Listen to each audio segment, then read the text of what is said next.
Il faut essayer de voir quel est le cadeau dans la situation.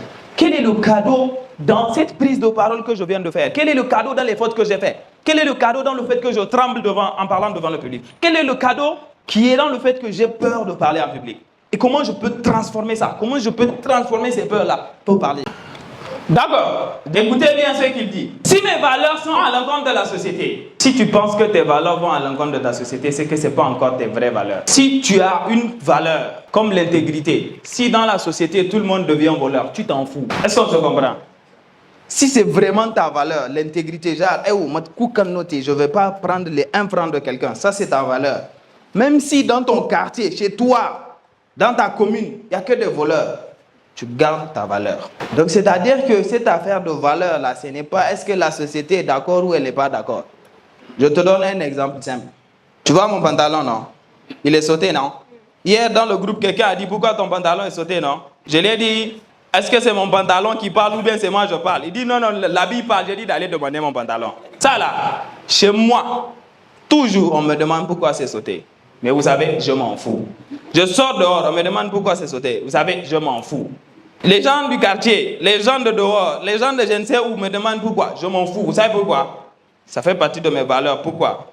Je le fais pour Dieu. Et je m'en fous. Si tu es bon, tu l'acceptes, c'est bon. Si tu ne l'acceptes pas, c'est ton problème. Donc ça, c'est très important. Ça fait juste partie d'une de mes valeurs. Et je te jure, mon père n'est pas d'accord avec. Mais vous savez quoi? Je m'en fous. Je vous jure. Qui va me juger, mon père ou Dieu? Vous avez envie d'applaudir, là? Oui, mon gars. Total. Vous avez compris, non? Aussi simple que ça. C'est des choix. Ça peut être difficile même parfois. Hein. Ça, je vous jure, regardez. Il y a des décisions que je prends parfois. C'est très difficile. J'ai décidé de me marier le 4, n'est-ce pas? Puis j'ai dit, il y a Fatia seulement.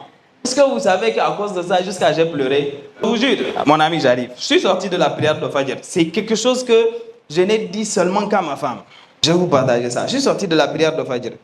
Et il y avait des gens dans ma famille qui avaient refusé que ça se passe comme je veux. Je leur ai parlé, jusqu'à fatiguer, ils m'ont dit. Et c'est devenu trop pour moi. À Fajr, je fais marche. Donc je sors de la marche. Je suis quelqu'un qui ne pleure presque jamais. La dernière fois que j'ai pleuré, j'ai perdu ma grand-mère. La dernière fois que j'ai encore pleuré, c'est à cause de ma mère. Quelqu'un lui a fait quelque chose, j'ai pleuré. C'est les 2 fois où même je me rappelle que j'ai pleuré. Et à l'autre fois où j'ai pleuré, j'ai perdu mon grand-père. Donc je sors à Fajr, je commence à marcher. C'est marche que je fais après Fajr. Et arrivé un moment, mon émotion est montée. Et je vous jure, j'ai dû pleurer. J'ai pleuré plus de 3 fois sur la route. Vous savez pourquoi? Parce que les gens ne me comprennent pas. Et les gens ne voient pas comment je vois le monde. Je vous jure, je suis rentré à la maison. J'ai essuyé mes larmes. J'ai envoyé des messages aux gens là. J'ai dit, Wallah, je m'en fous. Je veux faire mon mariage comme ça. Et Wallah, c'est comme ça que ça va se passer. Et Wallah, c'est comme ça que c'est en cours de se passer. Dans la vie, parfois, c'est difficile d'aller. Le prophète Mohammed sallallahu alayhi wa sallam a dit, il arrivera un temps où ce sera difficile de faire ta religion. Ça va ressembler comme à un homme qui tient une braise dans sa main. Et ce temps-là, on est dedans. Moi, je le vis. Mais je vous jure, ce qui m'aide, c'est Allah. Quand je pense que je suis en train de faire les choses pour quelque chose qui est plus grand que mon père, ma mère, moi, mes grands-parents, les gris-gris, tout ce que les gens passent, je m'en fous. La première des choses, c'est la foi. Gardez votre foi, quoi qu'il arrive. Je vous jure, c'est le truc le plus puissant que vous pouvez avoir. La deuxième chose, c'est sur quoi vous êtes focus. Et je vous jure, le focus, vous pouvez le changer comme ça. En un claquement de doigts. Vous pouvez être focus sur tout ce qui vous empêche et vous ne parlez pas. Et vous pouvez décider en 2 secondes. Je ne veux pas laisser ces choses-là m'empêcher de parler en public. Je ne veux pas laisser ces choses-là m'empêcher de parler comme je veux, avec l'énergie que je veux, avec l'engouement que je veux. Et vous venez au niveau de la perception. Et vous changez les choses, vous changez les choses, vous changez les choses. On va finir avec ça, on va prendre la pause prière et on va revenir. Durant l'année 2022, j'avais une jeune fille qui aimait beaucoup apprendre, faire des formations et le business. Mais en 2022, quand on s'est rencontrés, elle reprenait la terminale. Donc c'est-à-dire l'année 2021, elle avait échoué au bac. Quand elle a échoué au bac, elle a pleuré, elle a pleuré, elle a pleuré. Elle a dit à ses parents, je ne retourne plus à l'école.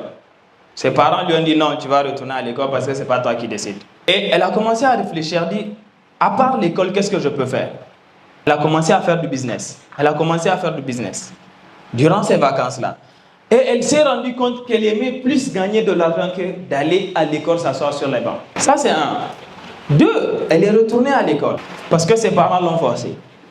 À l'école, elle a rencontré une nouvelle amie. Elle a continué à faire son business. Son amie lui a fait rencontrer, devinez qui? Son mari. Elle s'est mariée durant les vacances de 2022. Elle a continué à faire son business, elle a eu son bac, elle s'est mariée. Dites-moi, si elle n'avait pas échoué la première fois, est-ce qu'elle aurait eu ces choses-là? Est-ce que vous comprenez? C'est écrit 50 000 ans avant la création de la terre et de nous autres. Donc, chaque fois, il faut essayer de voir quel est le cadeau dans la situation. Quel est le cadeau dans cette prise de parole que je viens de faire? Quel est le cadeau dans les fautes que j'ai faites? Quel est le cadeau dans le fait que je tremble en parlant devant le public? Quel est le cadeau qui est dans le fait que j'ai peur de parler en public? Et comment je peux transformer ça? Comment je peux transformer ces peurs-là pour parler? Aujourd'hui, elle est heureuse, elle vit avec son mari, elle est calée. Elle a oublié tout ça. Et je vous jure, en 2022, avant qu'elle ait son bac, avant qu'elle ait son mari, je parlais de la perception. Je disais aux gens qu'il faut voir le bien dans tout ce qui vous arrive. Elle m'a dit, mais comment elle va voir le bien dans le fait d'échouer au bac? Et Nancy, tu ne sais pas. Tu ne sais pas. Moi-même, je ne sais pas le bien qu'il y a dedans pour toi. Mais fais confiance en Allah. Fais confiance en Dieu. C'est lui qui sait. Et voilà. Quelques mois après, elle a vraiment vu que c'est ça qu'il lui fallait pour réussir dans sa vie. Maintenant, est-ce que vous allez vous demander quelle est la perception que je dois avoir de la prise de parole en public? Quelle est la perception que je dois avoir quand j'ai peur de parler et que je me lève et je parle? Quand tu vois la foule qui est là, les gens sont assis, c'est pour t'écouter. Hey, est-ce que je vais m'en sortir? Oui, tu vas t'en sortir. C'est des gens comme toi.